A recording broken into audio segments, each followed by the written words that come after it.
वल्लभ के चरणारविंद, श्री विठ्ठल के चरणारविंद।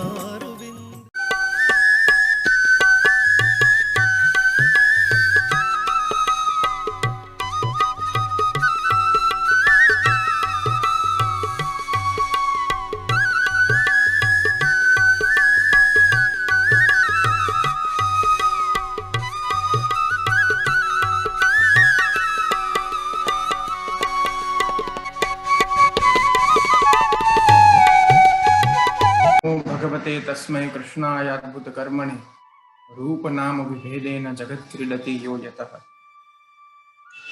नमामते देव पदारविन्दं प्रपन्नतापोपशमातपत्रं यन्मूलकेताय पयोञ्जसोरु संसार दुःखं बहिरुक्षिपन्ति।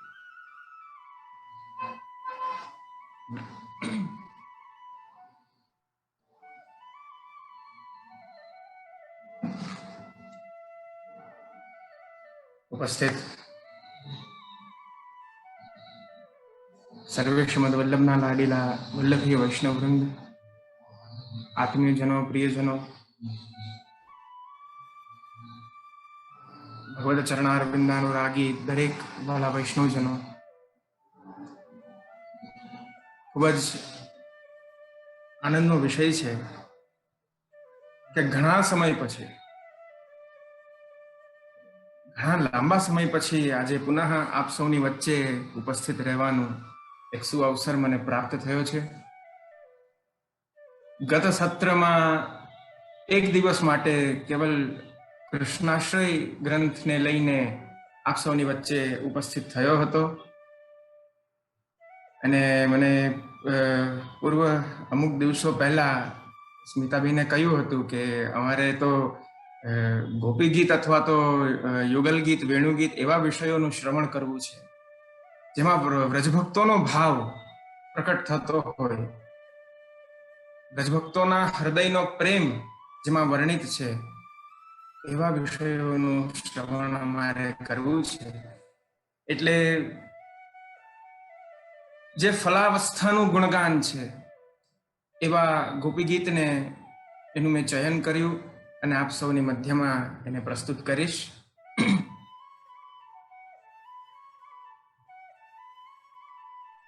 સૌથી પહેલા તો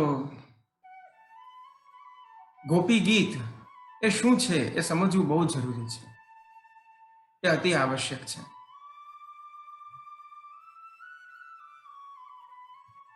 એક ભક્તિનું બીજ છે. એ ભક્તિનું બીજ જે પ્રેમ બીજ છે એ 7 અવસ્થા દ્વારા પોતાના રૂપને પરિવર્તિત કરતું જાય છે. બીજમાંથી છોડવું થાય, છોડવામાંથી નાનું વૃક્ષ થાય, નાના વૃક્ષમાંથી શાખાઓમાં વિભક્ત થઈને એક મોટું વૃક્ષ થાય, એમાંથી નાની નાની કુસુમ કલીઓ પ્રકટ થાય, એમાંથી પુષ્પિત થાય અને પુષ્પિત થતા છેલ્લે ફલિત થાય છે, એમાં ફળ આવે છે. આ આખી યાત્રા જે વૃક્ષ કરે છે એ જ આપણું હૃદય પણ કરે છે. આપણું હૃદય પણ એ જ યાત્રા કરી રહ્યું છે.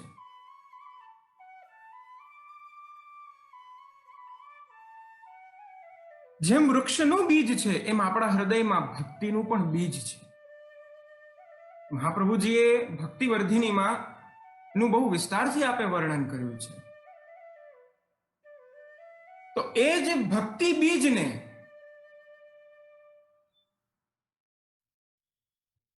રાસ પંચાધ્યાયી ની અંદર પણ વર્ણિત કરવામાં આવ્યું છે. યદ્યપિ વેણુ ગીત, પ્રણય ગીત, ગોપી ગીત, યુગલ ગીત, ભ્રમર ગીત આદિ દરેક ગીતોની અંદર જે શ્રીમદ ભાગવતજીમાં પ્રતિપાદિત છે એ પ્રત્યેક ગીતોમાં ભક્તિના બીજથી લઈને ફલ સુધીની યાત્રા બતાવવામાં આવી છે. રસબીજમ વેણુ ગીતમ ગોપિકા ગીત વૃક્ષકમ સુફલમ યુગ્મ ગીતમ હિ ભ્રમરમ ભ્રમરમ મતમ.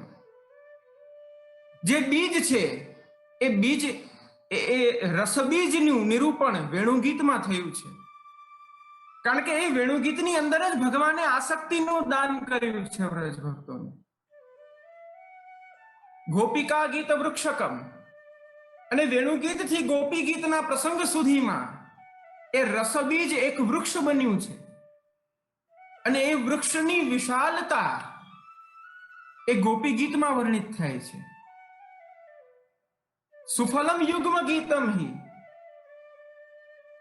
અને યુગલ ગીતની અંદર એના ફલનું નિરૂપણ છે. અને ભ્રમરમ ભ્રમરમ મતમ, અને ભ્રમર ગીત તો એ તો સાક્ષાત જેને કહેવાય કે ફલની મીઠાશ. ફલ તો છે પરંતુ ફલને જોતા આપણે અનુમાન ન કરી શકીએ કે આટલું મધુર હશે. એના માટે તો એનું આસ્વાદન લેવું પડે છે. તો એ આસ્વાદન એ ભ્રમર ગીત છે. તો આજે હું આપ સૌને વૃક્ષની ઉપર ચડાવવાનું છું. આજથી 3 દિવસ આપણે વૃક્ષ ઉપર ચડવાનું છે. લૌકિક વૃક્ષની ડરતા નહીં, પડશો નહીં, આમાં પડી નહીં જવાય. અને કદાચ આ રસવૃક્ષની અંદર કદાચ આપણે પડશું તો પણ પ્રભુ આપણને પકડી લેશે. તો ચાલો ગોપી ગીતનો પ્રારંભ કરીએ. સંભવતઃ આજે તો હું ગોપી ગીત નો પ્રારંભ નહીં કરી શકું, કારણ કે એની ભૂમિકામાં જ આજનો દિવસ લાગી જશે. કારણ કે આ વિષય એટલો વિશાળ છે, એના માટે મારે એની ભૂમિકા આપને સમજાવવી બહુ જરૂરી છે. પ્રારંભથી જ જો હું ગોપી ગીત પ્રારંભ કરી દઈશ તો પછી આપ એના મૂળ વિષયને નહીં સમજી શકો. જે પ્રભુની આખી નિર્ગુણ લીલા છે, જે પ્રભુની આખી અલૌકિક રસ પ્રદાનની લીલા છે, તેના માટે એના પૂર્વ પ્રસંગોને સમજવા જાણવા એ અતિ આવશ્યક છે.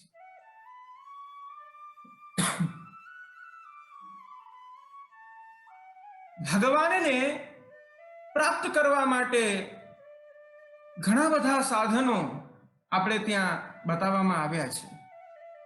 ઘણા સાધનો, પરંતુ દરેક સાધનોથી જ્યારે પ્રભુની પ્રાપ્તિ અશક્ય પ્રાય બની જાય છે, ત્યારે એક સાધન એવું હોય છે કે જેનાથી પ્રભુ સહજતાથી પ્રાપ્ત થાય છે. શ્રી મહાપ્રભુજી આજ્ઞા કરે છે, પ્રેમણોન્યત સાધનમ લોકે નાસ્તિ મુખ્યમ પરમ મહત. એવું લાગે કે ભક્તિ માર્ગનો સાર શ્રી મહાપ્રભુજીએ બતાવી દીધો છે. જીવ સાધનો કરતા જાય, પરંતુ સાધનો કર્યા પછી જ્યારે એને જે ઈચ્છિત જે ફલ હતું એ ફલની એને પ્રાપ્તિ નથી થતી, ત્યારે તે જીવ દુઃખની અનુભૂતિ કરે છે. પરંતુ ભક્તિ માર્ગ કહેવાથી ભક્તિ માર્ગસ્ય કથનાત પુષ્ટિરસ્તિતિ નિશ્ચય. ભક્તિ માર્ગમાં કદી જીવના ભાવનો નાશ નથી થતો, કારણ કે અહીંયા પ્રભુની પુષ્ટિ લીલા થઈ રહી છે.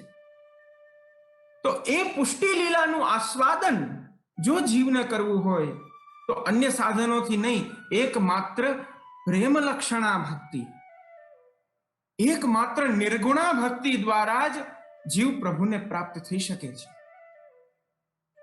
આ એકમાત્ર સાધન છે. પ્રેમૈકલભ્યમ, એકમાત્ર પ્રેમથી પ્રભુની પ્રાપ્તિ થાય છે.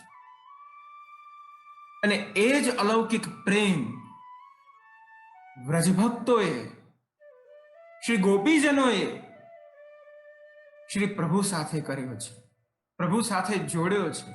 પોતાના અંતઃકરણના એક વિષયોને તેમણે પ્રભુ સાથે જોડી દીધા છે. પોતાની એક ઇન્દ્રિયોના એક વિષયોને તેમણે પ્રભુની સાથે જોડી દીધા છે. નેત્ર, ચક્ષુનો વિષય છે દર્શન કરવું, શ્રોત્રનો વિષય છે સાંભળવું, જીહવાનો વિષય છે કે અવગાહન કરવું. આવી પ્રત્યેક ઇન્દ્રિયોને તેમણે ભગવાનમાં જોડી છે. તેમના નેત્રનો વિષય કેવલ ને કેવલ પ્રભુના દર્શન બની ગયા છે. તેમની જીહવાનો વિષય કેવલ ને કેવલ પ્રભુનું ગુણગાન બની ગયું છે. તેમના કર્ણ, તેમની શ્રુતિનો વિષય એ કેવલ પ્રભુના ગુણગાન રૂપ પ્રભુની કથા બની ગઈ છે. આ રીતના જ્યારે આપણા જીવનમાં શ્રી કૃષ્ણનું સાતત્ય બની જાય ત્યારે ખરેખર વ્રજભક્તોને જે સુખ મળ્યું છે એ સુખ આપણને પણ મળી શકે છે. આપણે પણ સહજતાથી એ સુખની પ્રાપ્તિ કરી શકીએ છીએ. અને આ ગોપી ગીતનું શ્રવણ કરવું એ કેવલ શ્રવણ કરી લેવું અને પછી બીજા દિવસે ભૂલી જવું એવું નથી. અને એમાં પણ સ્મિતાબેને મને ચૂઝ કર્યો છે. હું તો બહુ સ્ટ્રિક્ટ છું, એટલે મારો સ્વભાવ એવો છે કે હું જે ઉપદેશ આપી રહ્યો છું શ્રી મહાપ્રભુજીને હૃદયમાં પધરાવીને એનું આચરણ હું કરાવીને જ છોડું છું વૈષ્ણવ. એટલે હવે આપ લોકો 3 દિવસ ફસાઈ ગયા છો.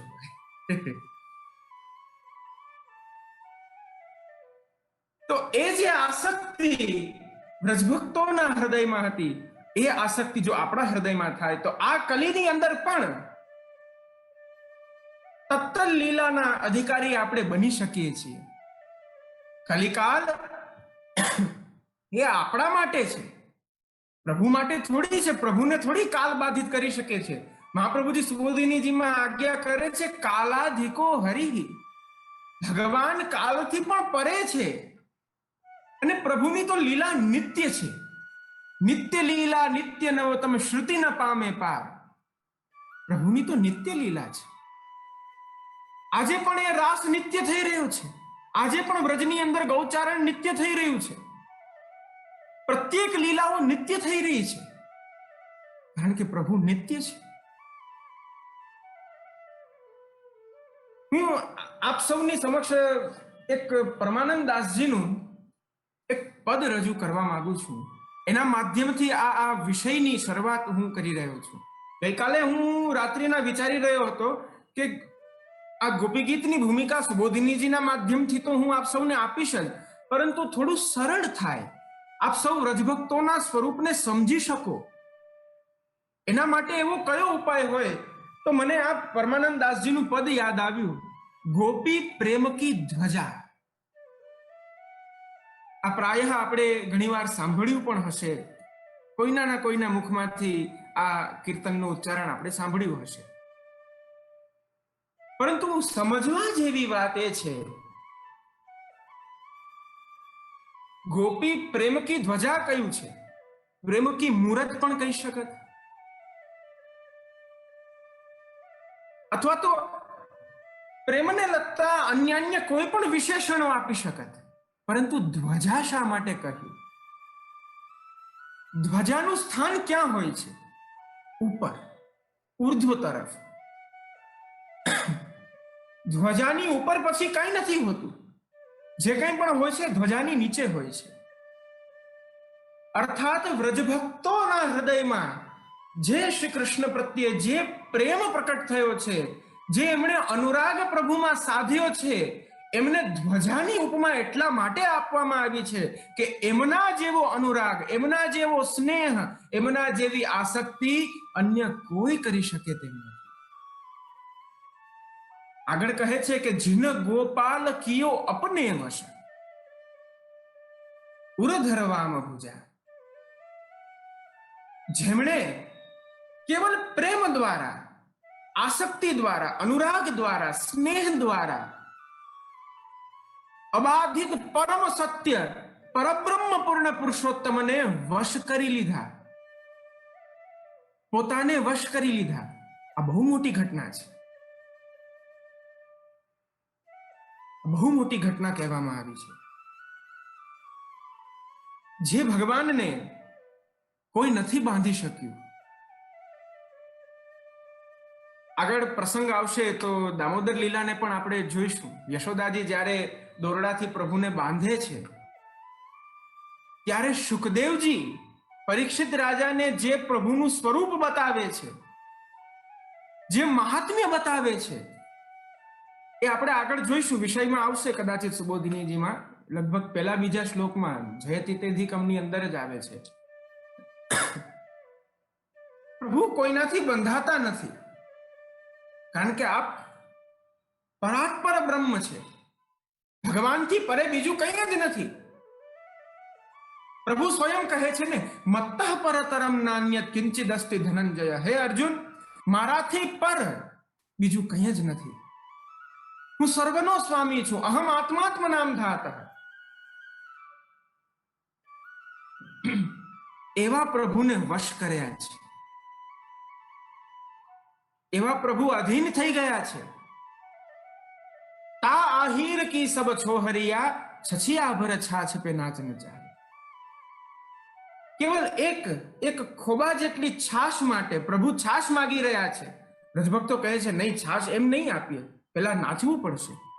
તો નાના નાના ચરણારવિંદથી નાનકડું સ્વરૂપ છે ને પ્રભુ ઠુમક ઠુમક નાચી રહ્યા છે. રજભક્તો એ નૃત્યથી આહલાદ અનુભવે છે.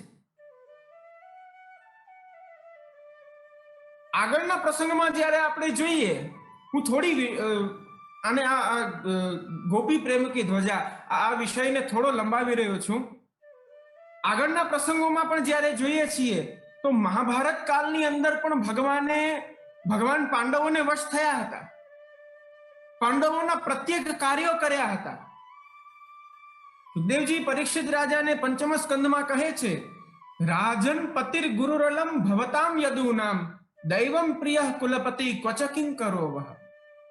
અરે હે રાજન, હે પરીક્ષિતજી, હું તો શું કહું, આપના પિતામહ પ્રપિતામહ માટે તો ભગવાને જે એક સેવક કાર્ય કરે છે એ પ્રકારે એમના કાર્યો કર્યા છે.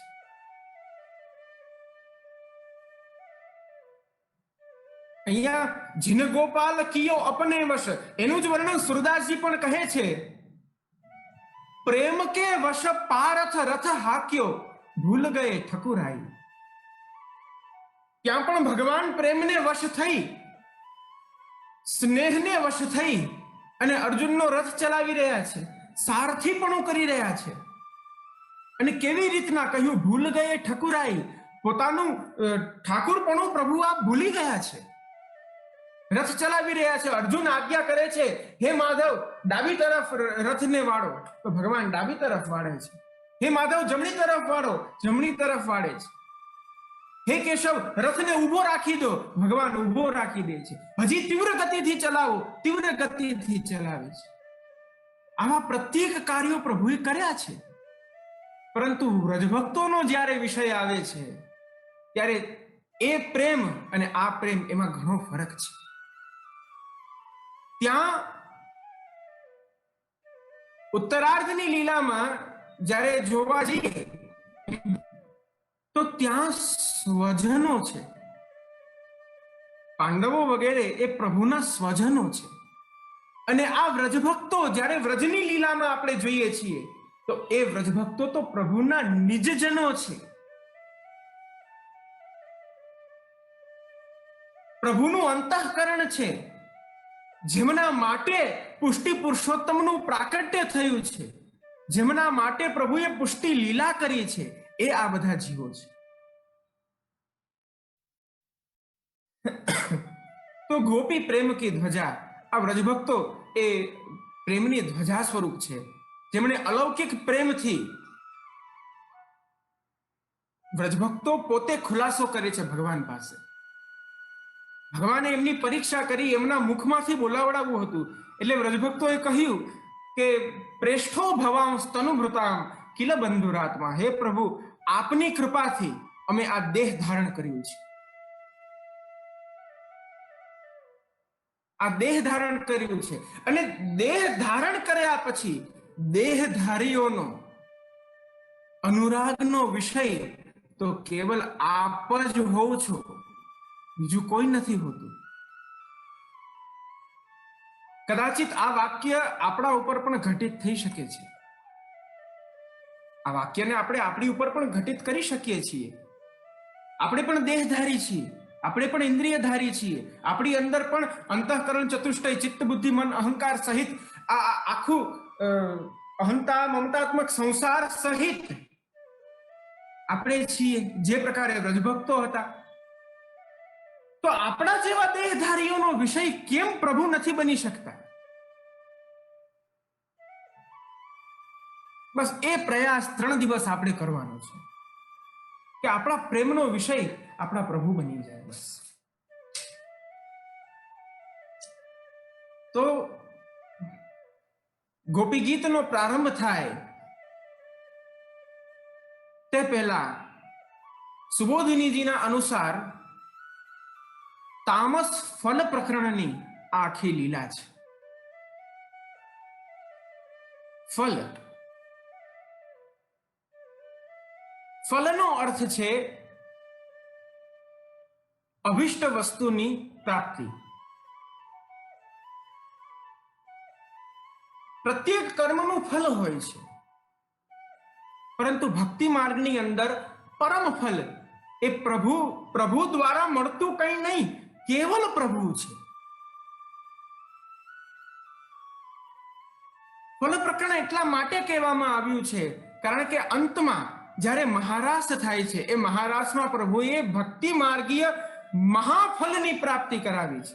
અને મહાફલની પ્રાપ્તિ એ છે કે વ્રજભક્તોને સ્વયં ભગવાન જ મળી ગયા, ભગવાનની જ સર્વ રૂપે પ્રાપ્તિ થઈ ગઈ. આ ફલ પ્રકરણ છે.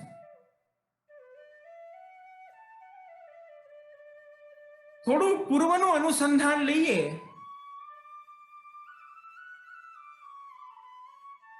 તો પ્રમાણ પ્રકરણની અંદર ભગવાને આધિભૌતિક અવિદ્યાનો નાશ કરી, હવે થોડું આપ સૌ એકાગ્રતા રાખજો કારણ કે આપણે સુબોધિનીજીની અંદર પ્રવેશ કરીને આ વિષયને ખોલીએ છીએ, એટલે થોડું આપ સૌ એકાગ્રતા રાખજો.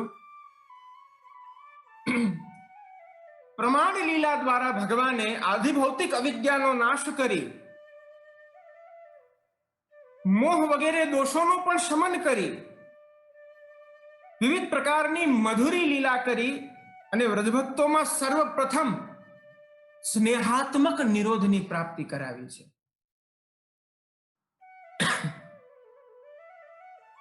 ત્યાર પછી પ્રમેય પ્રકરણમાં ભગવાને પોતાના સ્વરૂપનું સૌંદર્ય આપના નિજજનોના હૃદયમાં ભગવાને પધરાવ્યું છે. બરહા પીડમ નટવર વપુઃ કર્ણયો કર્ણિકારમ, એ શ્લોકની અંદર જે પ્રભુનું સૌંદર્ય બતાવ્યું છે, અદ્ભુત, અકલ્પનીય. વિષયમાં આવશે તો જરૂર હું આગળ લઈશ, પરંતુ એ બરહાપીડમ શ્લોક એટલો બધો વિશાળ છે. મહાપ્રભુજી એમાં જે આપની લેખીની ચાલી છે એ એટલી સુંદર ચાલી છે કે ખરેખર કદાચ હું ન લઈ શકું તો પણ આપ સૌ આપના નિત્ય સ્વાધ્યાયમાં એક વખત બરહાપીડમ શ્લોક સુબોધિનીજી અનુસાર જરૂર વાંચજો, એનું અધ્યયન કરજો. આપણને મહાત્મ્ય હોવું જોઈએ. આપણે નિત્ય પ્રભુની સેવા કરીએ છીએ, જેની સેવા કરી રહ્યા છીએ એનું મહાત્મ્ય તો આપણા હૃદયમાં હોવું જ જોઈએ. હું તમને હું ઘણીવાર મારા પ્રવચનમાં એક નાનકડું દૃષ્ટાંત આપું છું, મને અત્યારે યાદ આવ્યું એટલે આપને કહું છું. કોઈ વ્યક્તિ પથિક બનીને ક્યાંય જતો હોય, માર્ગ ઉપર જઈ રહ્યો છે, અડધો માર્ગ એનો ચાલી ગયો છે, પરંતુ અડધે માર્ગે પહોંચીને એને ખબર પડે કે હું ક્યાં જાઉં છું મને ખબર જ નથી, તો એના ગમનનો શું અર્થ? એના ગમનનો કોઈ અર્થ નથી રહેતો. એ જ પ્રકારે આપણે આપણા પ્રભુની સેવા કરી રહ્યા છીએ, પ્રભુને ભજીએ છીએ, નામસ્મરણ કરીએ છીએ, પરંતુ કોને ભજી રહ્યા છીએ? જ્યાં સુધી એ મહાત્મ્ય આપણા હૃદયમાં પ્રકટ નહીં થાય ત્યાં સુધી આપણા હૃદયમાં એ સ્નેહ પ્રકટ થવો બહુ કઠિન છે. ભક્તિની વ્યાખ્યામાં જ જે પ્રેમ લક્ષણા ભક્તિની વ્યાખ્યા છે મહાપ્રભુજીએ આપણા માર્ગની અંદર સ્વીકારી છે, એની અંદર સૌથી પહેલી શરત મૂકવામાં એ આવી છે કે મહાત્મ્ય જ્ઞાન હોવું જોઈએ. મહાત્મ્ય જ્ઞાન અતિ આવશ્યક છે.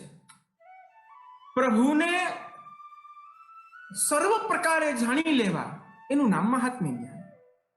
તો એ બરહાપીડમ શ્લોક ની અંદર જે પ્રભુનું સ્વરૂપ બતાવવામાં આવ્યું છે, એ પ્રભુના પ્રમેય લીલાની અંદર તથા અન્યાન્ય ભગવાને જે પ્રમેય પ્રકરણની અંદર જે લીલાઓ કરી છે, એ લીલાઓ દ્વારા ભગવાને વ્રજભક્તોના હૃદયમાં આસક્તિ રૂપ મધ્યમ નિરોધની પ્રાપ્તિ કરાવી છે.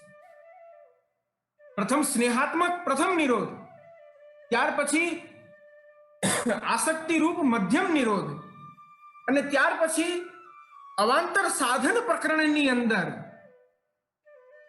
જે લીલાઓ કરી છે, એ લીલાઓ દ્વારા ભગવાને વ્રજભક્તોને બ્રહ્માનંદનું દાન દઈ ભજનાનંદના યોગ્ય બનાવી અને વ્યસન સુધીના ઉત્તમ નિરોધની પ્રાપ્તિ કરાવી લીધી છે.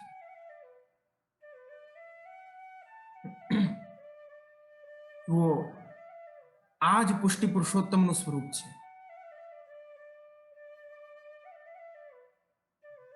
મર્યાદા માર્ગની અંદર જ્યારે તમે જોશો ને, તો આ બધા જ સાધનો, અવિદ્યાની નિવૃત્તિ, પંચવિદ્યા પંચપરવા વિદ્યાની પ્રાપ્તિ, અથવા તો અન્ય પ્રત્યેક સાધનો, ચિત્તવૃત્તિનો નિરોધ, એ સર્વ કાંઈ જીવે સાધવો પડે છે. પરંતુ પુષ્ટિ પુરુષોત્તમનું આપનું એ ઔદાર્ય છે કે આપ સ્વયં જીવને કૃપા દ્વારા પોતાના પાત્ર બનાવી લે છે. જીવે યત્ન નથી કરવો પડતો, બસ જીવનો એક જ યત્ન છે કે પ્રભુના ચરણને પકડી લે. ત્યાર પછી તમારું જે કાંઈ પણ હોય છે એ પ્રભુ પોતે જ સંપાદિત કરી લે છે. જીવે કોઈ યત્ન નથી કરવો પડતો.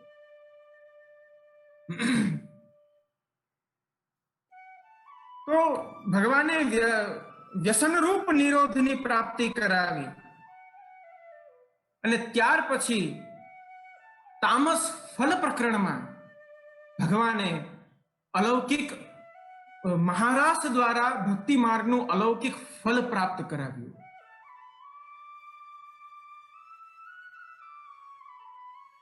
પ્રભુ આપ આખા જગતની અંદર મહાપ્રભુજી સમજાવે છે, રૂપ નામ વિભેદેન જગત ક્રીડતી યો યતઃ. આપ રૂપ દ્વારા અને નામ દ્વારા આ આખા જગતની આપ ક્રીડા કરે છે. તો ઠાકોરજીએ રૂપના માધ્યમથી 5 પ્રકારની લીલા કરી છે. એ 5 પ્રકારની લીલા આ રાસ પંચાધ્યાયી ના નામથી પ્રસિદ્ધ થઈ છે. અને એ જ રાસ પંચાધ્યાયીની અંતર્ગત ત્રીજો અધ્યાય એ ગોપી ગીતનો અધ્યાય છે.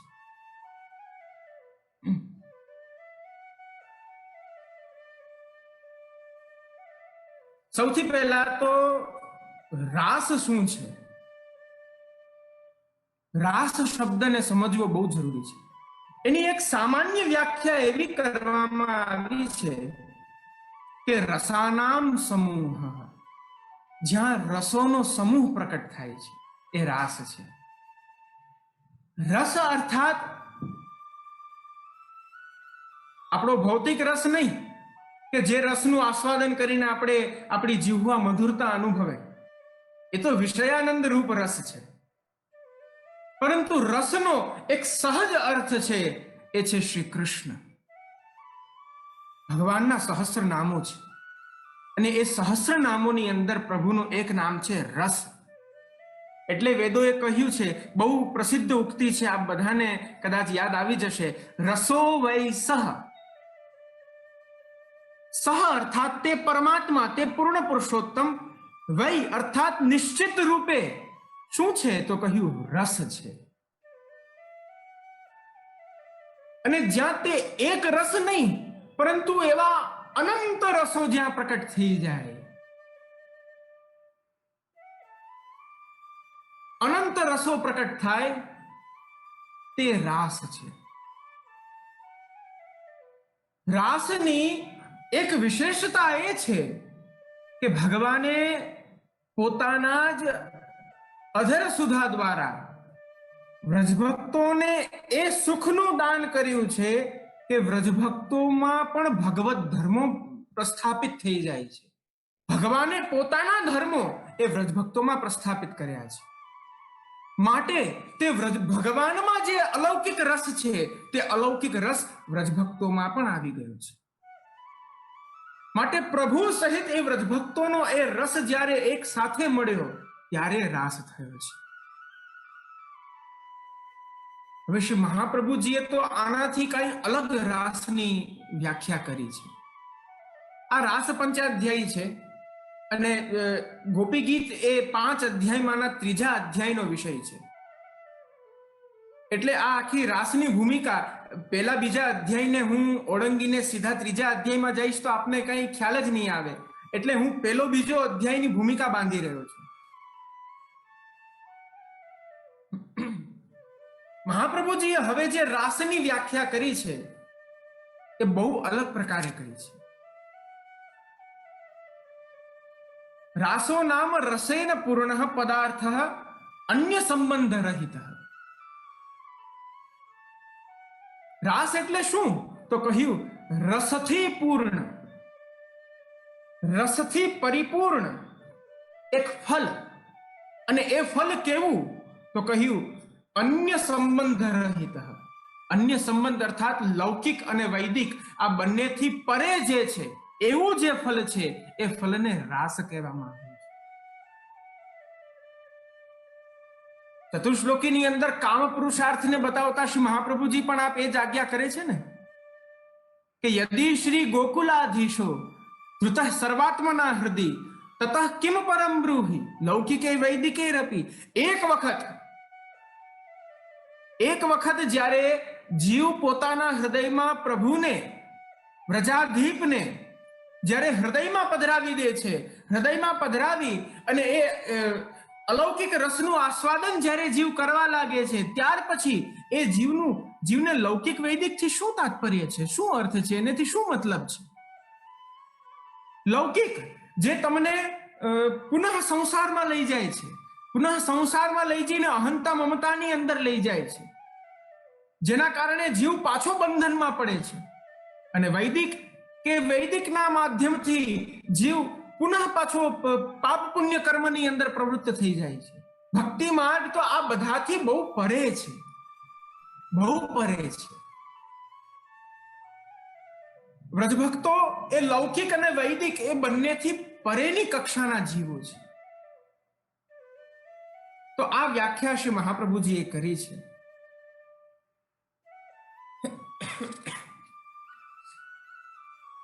પ્રથમ અધ્યાય 5 અધ્યાય છે કુલ. અને પ્રથમ અધ્યાયની અંદર જેમ મેં પૂર્વમાં કહ્યું હતું કે ઠાકોરજીએ પોતાના રૂપના માધ્યમથી 5 પ્રકારે પંચધા રમણમ મતમ 5 પ્રકારે રમણ કર્યું છે. એમાં પ્રથમ અધ્યાયમાં ભગવાને આત્મા દ્વારા રમણ કર્યું છે.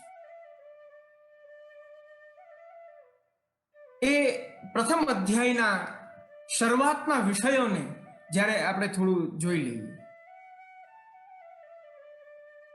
વ્રજભક્તો ગોપી ગીત સુધી કેમ પહોંચ્યા? બધા જ સંસારી જીવો હતા, સંસારમાં હતા. એમના પણ પતિ પુત્ર બંધુ બાંધવ આદિ બધા જ અહંતા મમતાત્મક સંસાર એમની સાથે જોડાયેલો જ હતો, જે રીતના આપણી સાથે જોડાયેલો છે.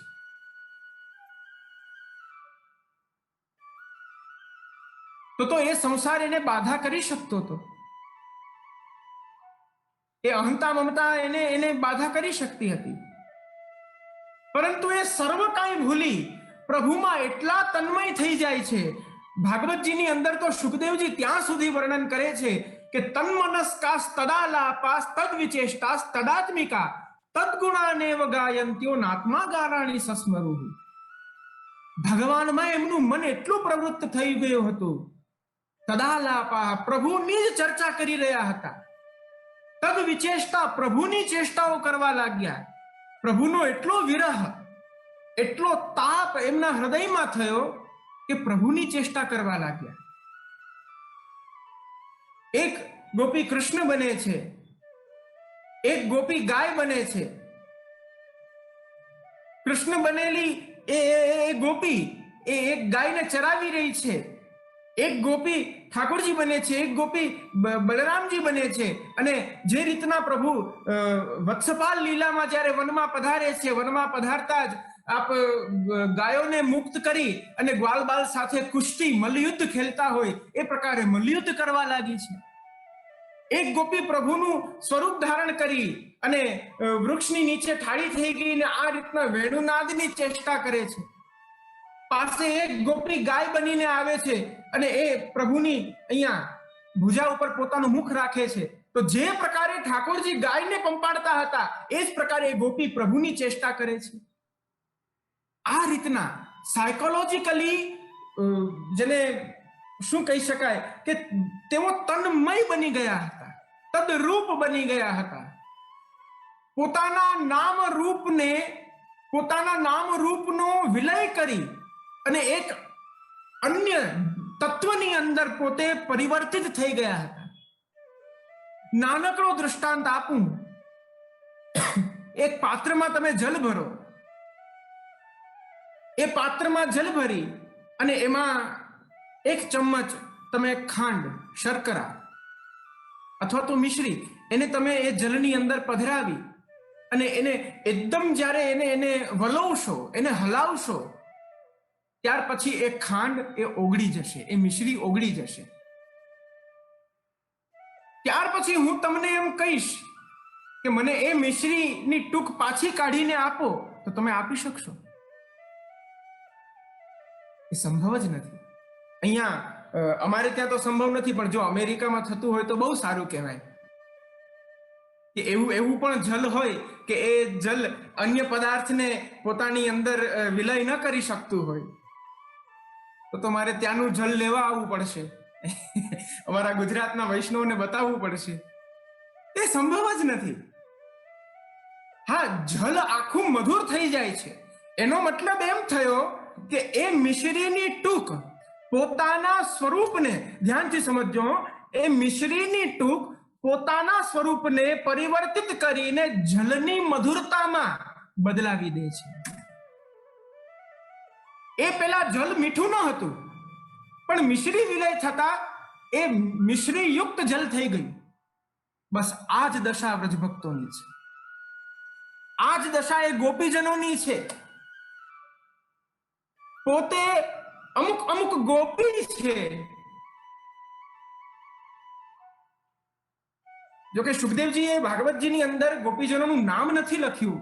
એના પણ અમુક કારણો છે, એ વિષય આવશે ત્યારે હું લઈશ. પોતાના નામ રૂપને ભૂલીને, હું આ છું એ ભૂલીને, અરે હું તો કૃષ્ણ બની ગઈ છું, હું તો કૃષ્ણ રૂપ થઈ ગઈ છું, આ દશાને પ્રાપ્ત થયા છે. જ્યારે વિરહ પરાકાષ્ઠાએ પહોંચી ગયો, પ્રાણ જવાની તૈયારી થઈ, ત્યારે કંઈ ન સૂઝ્યું, ત્યારે કેવલ ગુણગાન સૂઝ્યું છે. અને ત્યારે એમણે ગોપી ગીત ગાયું છે. તો એમની પોતે ગૃહસ્થ હતા, પોતે અહંતા મમતાત્મક સંસારને સાથે લઈને ચાલતા હતા, અને અહીં સુધી પોતે કઈ રીતના પહોંચી શક્યા. તો શ્રી મહાપ્રભુજી આ આખા રાસ પંચાધ્યાયનો પહેલા, આપણો વિષય અત્યારના પહેલા અધ્યાયથી ત્રીજા અધ્યાય સુધીનો જ છે.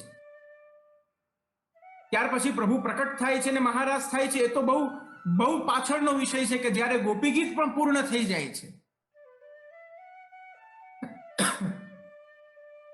તો એ વ્રજભક્તો ને એ લીલાનું દાન કેવી રીતના થયું, તો શ્રી મહાપ્રભુજી આ આખા પ્રકરણના પ્રારંભમાં આપ સમજાવી રહ્યા છે. બ્રહ્માનંદાત સમુદ્ધૃત્ય ભજનાનંદ યોજને લીલાયા યુજ્યતે સમ્યક સાતુર્યે વિનિરૂપ્યતે.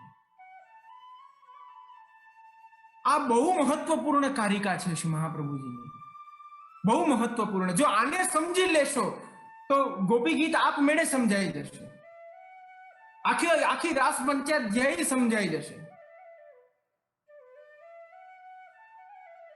શ્રી ઠાકોરજી આપ હવે શું લીલા કરવા માંગે છે, આપના હૃદયમાં કઈ લીલા પ્રકટ થવા જઈ રહી છે, આપ શું ઈચ્છી રહ્યા છે, એ શ્રી મહાપ્રભુજી આપ બતાવે છે કે વ્રજભક્તોને બ્રહ્માનંદનું દાન દઈ અને હવે ભજનાનંદનું દાન દેવું છે, સ્વરૂપાનંદનું દાન દેવું છે, જે આજ સુધી કોઈને મળ્યું નથી,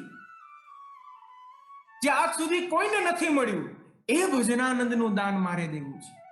મારું શ્રેયંગ, હું આખો મધુરાત્મક છું, મધુરાધિપતે રખિલમ મધુરમ.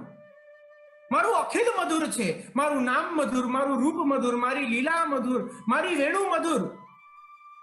એટલે તો આપણે ત્યાં લીલા માધુરી, રૂપ માધુરી, નામ માધુરી, ધામ માધુરી વગેરે વગેરે એ માધુર્યનું વર્ણન છે. મારે મારા અલૌકિક માધુર્યનું દાન મારા નિજજનોને કરવું છે, જેના માટે મારું પ્રાકટ્ય થયું છે. આ આખા પ્રસંગની અંદર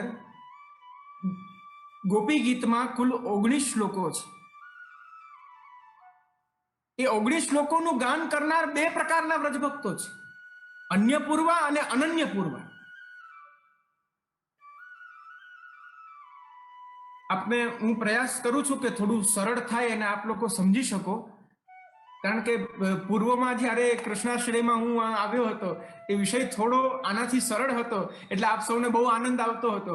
પરંતુ આ ગોપી ગીત એટલે બહુ વિશાળ અને બહુ ગહન ઊંડાણ વાળો એક વિષય છે, એટલે થોડું આપને અઘરું લાગતું પણ હશે, પણ હું પ્રયત્ન કરું છું કે સરળ થાય. અને મને પૂર્વમાં જ સ્મિતાબેને બહુ સરસ છૂટ આપી દીધી કે જ્યાં સુધી આપની ઈચ્છા હોય ત્યાં સુધી આપ ચલાવજો, એટલે હવે એટલા જલ્દી તો આપ સૌને નહીં છોડું. અસ્તુ.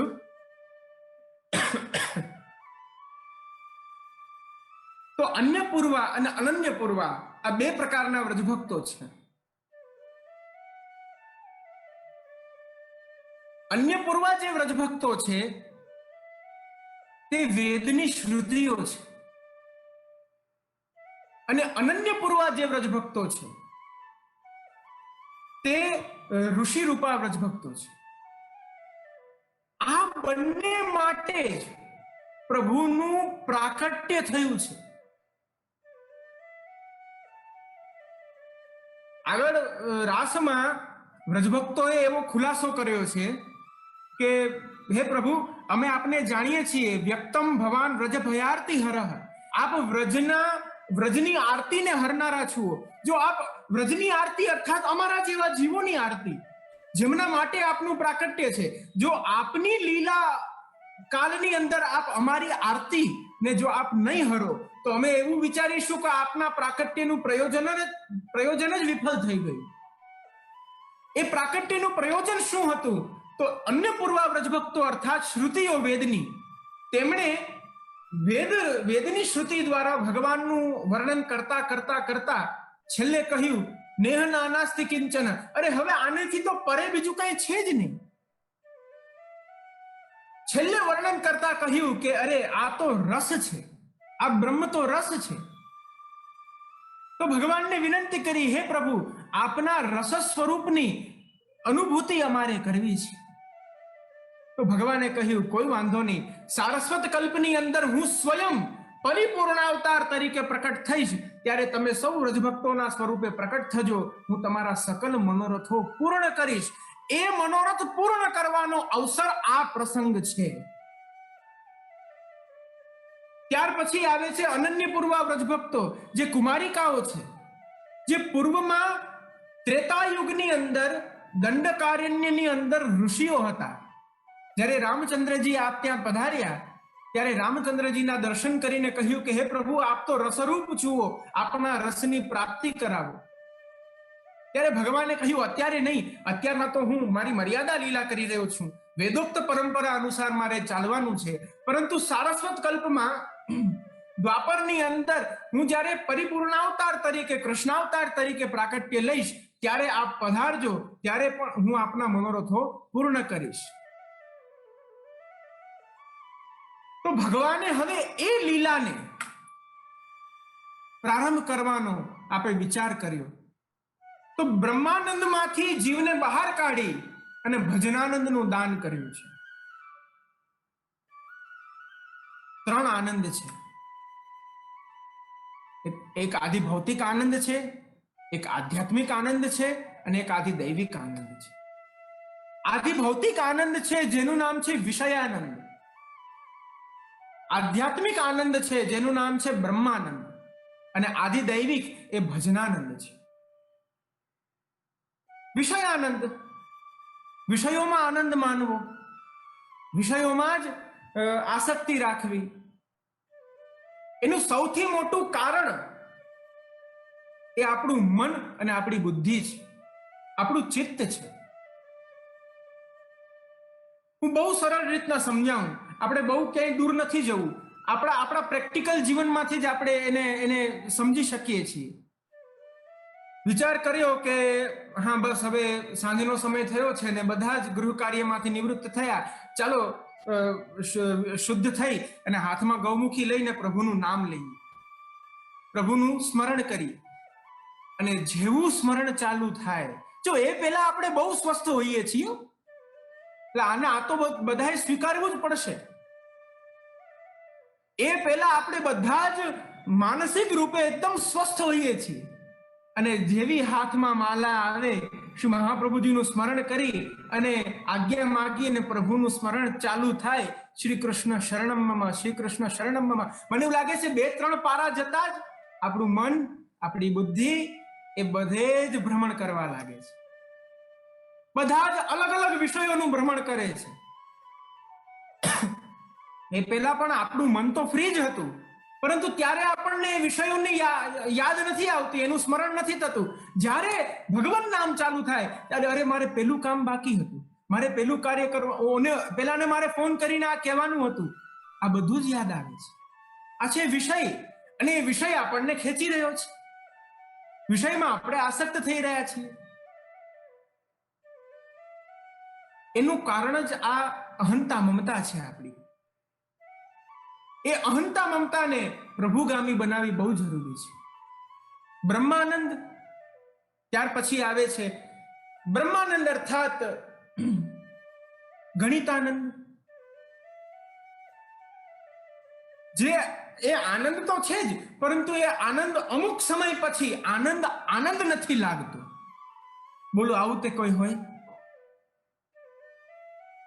આનંદ ન લાગે? જી, શ્રી મહાપ્રભુજી આ બહુ સુંદર દ્રષ્ટાંત આપે છે કે બ્રહ્માનંદ એટલા માટે આનંદ ક્યારેક જીવને નથી લાગતો, કારણ કે એક દૃષ્ટાંત આપ્યું કે એક જલનું સરોવર હોય અને એ સરોવરની અંદર તરસ્યા માણસને મૂકી દો, તરસ્યા માણસને એ જલની અંદર ડુબાડી દેતા એની તરસ નથી બુਝતી. હા, શીતળતાની અનુભૂતિ જરૂર થાય છે, પરંતુ એનો જે સ્વાર્થ હતો, એની જે અભિલાષા હતી, એનો જે મનોરથ હતો, એની પૂર્તિ તો થઈ જ નથી. તો એ બ્રહ્માનંદ છે, જેની અંદર આનંદની ગણના થઈ શકે છે કે હા બસ આટલી અહીં સુધી પહોંચ્યા પછી આ આનંદ સીમિત થઈ જાય છે. પરંતુ ત્યાર પછી પણ જ્યારે જીવની ઈચ્છા હોય કે મોર મારે હજી જોઈએ છે, તો બ્રહ્માનંદ આનાથી વધારે કંઈ આપી શકતું નથી. એ બ્રહ્મની અંદર તમારું ઐક્ય જોડી શકે છે, પરંતુ બ્રહ્મનું રસાસ્વાદન નથી કરાવી શકતું. અને ભજનાનંદ, ત્યાં તો એની તો વાત જ અલગ છે પ્રિયજનો. જીવ જે મનોરથ કરે, જીવ જે ઈચ્છાઓ પ્રકટ કરે, પ્રભુ તે પ્રકારે આપ લીલા કરી અને ભક્તના ભાવને પોષે. ગોપ બાળકોની ઈચ્છા થઈ કે પ્રભુ આપણે જ્યારે ગૌચારણ કરતા હોઈએ અને જ્યારે મધ્યાહનનો સમય થાય અને ગાયો જ્યારે ચરતી હોય, વનની અંદર ચરવા ચાલી જાય, ત્યારે આપણે બધા સાથે મળીને ભોજન કરીએ. પ્રભુએ કહ્યું ભલે, લાવો બધા જ પોતપોતાના ઘરેથી શું લાવ્યા છો? અરે શ્રીદામા, તારા માતાએ તને શું બાંધીને આપ્યું છે? લંચ બોક્સ, આજની ભાષામાં શું આપ્યું છે ખોલો. એટલે બધા જ વચ્ચે ખોલી અને વનભોજન છાક આરોગે છે. મધુમંગલને ત્યાંથી છાશ આવી, ખાટી છાશ છે, મીઠી છાશ નથી, ખાટી છાશ છે. અને મધુમંગલ પોતે લઈ અને પ્રભુને અરોગાવે છે. અરોગાવતા અરોગાવતા હાસ પરિહાસ થાય છે, ખેલ થાય છે, ખેલકૂદ થાય છે, ઉછલકૂદ થવા લાગી. છાશ ઉડી અને મધુમંગલની ગાલ ઉપર પડી ગઈ. તો મધુમંગલની ગાલ ઉપર રહેલું એ છાશનું ટીપું પરબ્રહ્મ પૂર્ણ પુરુષોત્તમ આપ પોતાની જીહવા દ્વારા ચાટી લે છે અને બધા જ બાળકો હસીને આનંદ કિલ્લોલ કરવા લાગે છે. આ ભજનાનંદ છે. જીવની જે અભિલાષા થાય, વ્રજભક્તોની ઈચ્છા થઈ કે શ્રી કૃષ્ણ અમને અમારા અલૌકિક પતિ સ્વરૂપે મળે, તો ભગવાને એ મનોરથને પૂર્ણ કરવા માટે થઈને આ આખી લીલા કરી છે. આ ભજનાનંદ છે. ચાલો આગળ વધીએ, કારણ કે બહુ વિસ્તાર થઈ રહ્યો છે. આપ બધા એટલું ખરેખર પ્રેમથી સાંભળો છો. ત્યારે પણ મેં કહ્યું હતું, કદાચ આપ સૌને યાદ હોય તો, આપ બધા બહુ ખરેખર પ્રેમથી આપ શ્રવણ કરો છો. અને આ બહુ મોટી વાત કહેવાય કે એક દિવસ, 2 દિવસ કે 1 મહિનો, પરંતુ કદાચિત 8-9 મહિનાથી આપ સૌનો સત્સંગ ચાલી રહ્યો છે. રોજ નિત્ય પ્રતિ, અને નિત્ય પ્રતિ એ જ ભાવથી બધા જે શ્રવણ કરવું, આ બહુ મોટી વાત છે. ખરેખર આપ સૌની આ ચેષ્ટા જોઈને ખરેખર હૃદયથી હું પ્રસન્ન થયો છું. અને આપ સૌને ખરેખર લાખ આશીર્વાદ આપું છું કે આ શ્રવણનું ફલ આપના હૃદયમાં અલૌકિક ભક્તિ જાગૃત થાઓ. બસ. તો ભજનાનંદનું દાન આ અવાંતર પ્રકરણની અંદર, તામસ ફલ પ્રકરણની અંદર કર્યું છે.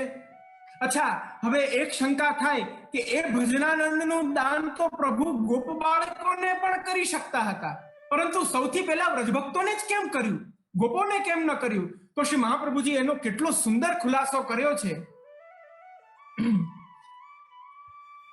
તતો હિ ભજનાનંદ સ્ત્રીષુ સમ્યક વિધાર્યતે તદ્વારા પુરુષાણામ ચ ભવિષ્યતિ ચ નાન્યથા.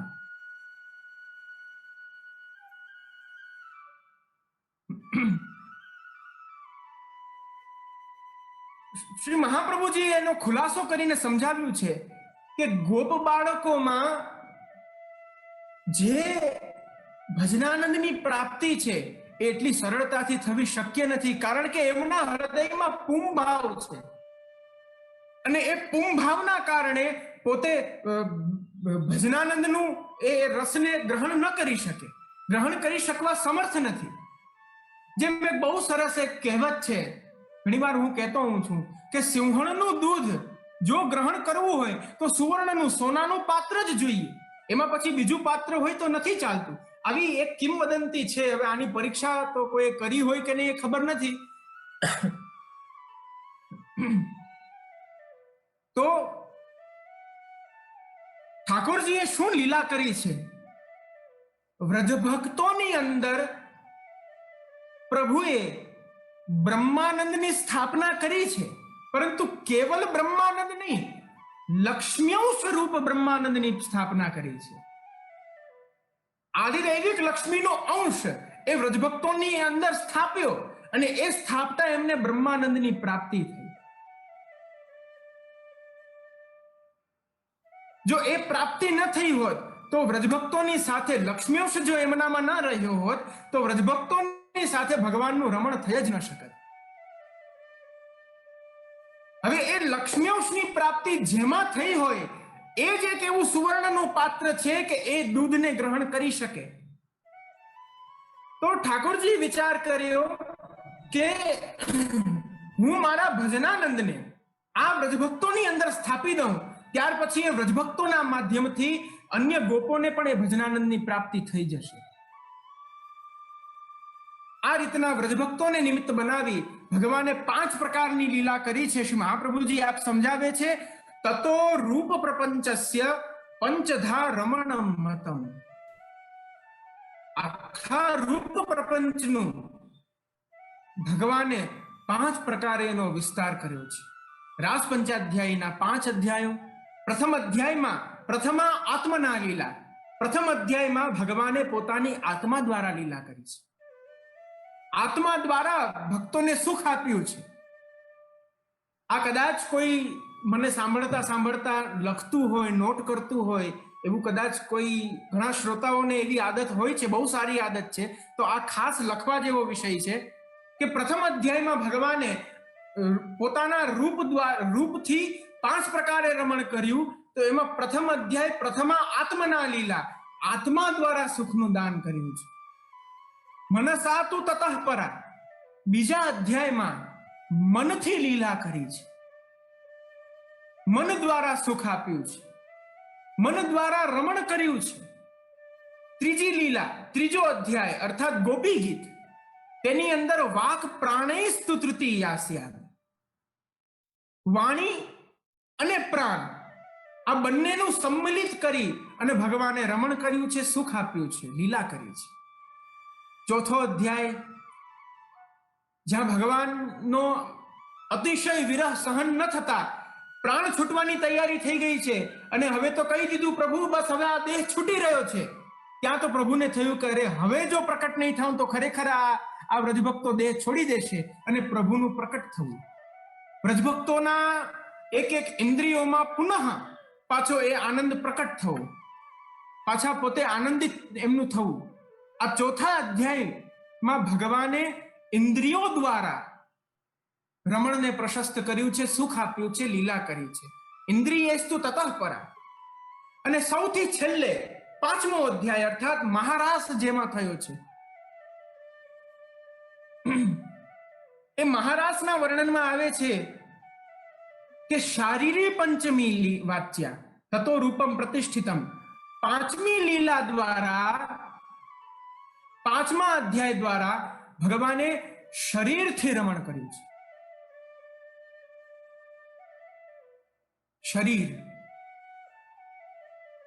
શરીરને જ્યારે જોઈએ તો પ્રભુના શ્રીઅંગને શરીર દ્વારા વર્ણવવું એ થોડું મને આમ ન્યૂન લાગે છે. તો એને મહાત્મ્યની ભાષામાં કહેવું હોય તો સકલ ગાત્રેષુ સર્વાત્મના રસાનંદાનુભવ.